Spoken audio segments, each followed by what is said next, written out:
ഊർന്നെങ്കിൽ വരുള്ളൂ, അതാണ് കൊടു. ആ നീ ഇങ്ങനെയൊന്നുമല്ല വന്നേ. അത് മതി, ഒത്തിരി ഓടിക്കണ്ട.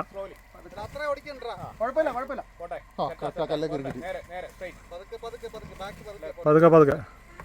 അവിടെ ഒരു കല്ലുണ്ട്. നിൽക്കി അവിടെ കല്ലിട്ട് കൊടുക്കണം. ബാക്കി തരണ സാധ്യത കുറവാ.